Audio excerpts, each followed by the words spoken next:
Les citations bibliques d'origine divine sont données à l'esprit et se présentent à la pensée. Lorsque l'esprit est calme, reposé, libre, en communion avec l'Esprit de Dieu, et n'engendre pas la confusion. L'activité qui découle de leur indication est féconde, bénie. Ces citations sont toujours concordantes avec les conclusions du jugement, du raisonnement de la pensée. On prendra garde en expliquant les textes ainsi reçus à ne pas les séparer de leur contexte et de l'enseignement général des Écritures, ce qui est contraire au principe d'une saine interprétation. Quant aux textes d'origine satanique, elles traversent la pensée comme l'éclair. Ils se présentent avec force et insistance.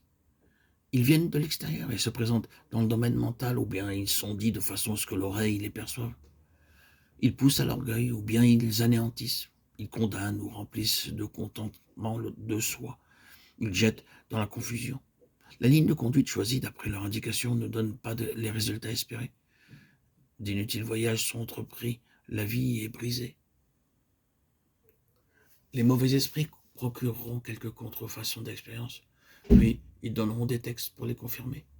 Les véritables expériences chrétiennes trouvent leur confirmation dans la parole de Dieu. Les esprits mauvais ne manquent pas de bâtir sur toutes les conceptions erronées de la vérité. Le péché qui découle de la mauvaise nature est intérieur. Il est volontaire.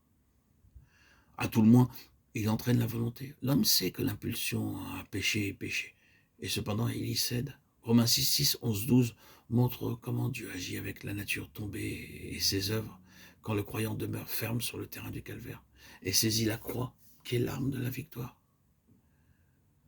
Quant au péché qui est causé par les mauvais esprits sans qu'il y ait tentation est aussi intérieur, mais il est comme imposé à l'esprit, à la pensée ou au corps, en dehors des désirs de l'homme et malgré sa volonté.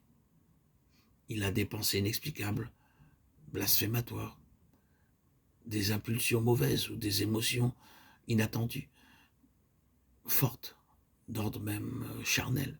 Si la victime le considère comme émanant de la vieille nature, elle n'arrive pas du tout à s'en affranchir, même en le refusant et en prenant l'attitude de Romains 6, 11.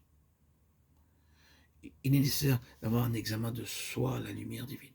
L'homme spirituel examine et juge ses propres actions, et cet examen ne le conduit pas au désespoir, à la détresse. Il ne produit pas en lui un sentiment d'écrasement. Au contraire, il peut le conduire à une prompte décision, à un retour à Dieu, à une action rapide.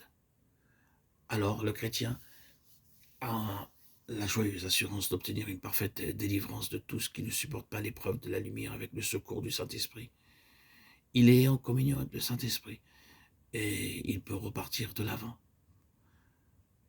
Quant aux mauvais esprits, eux profitent toujours d'un continuel examen de soi pour jeter sur celui qui le pratique un état constant d'accusation de soi et de désespoir.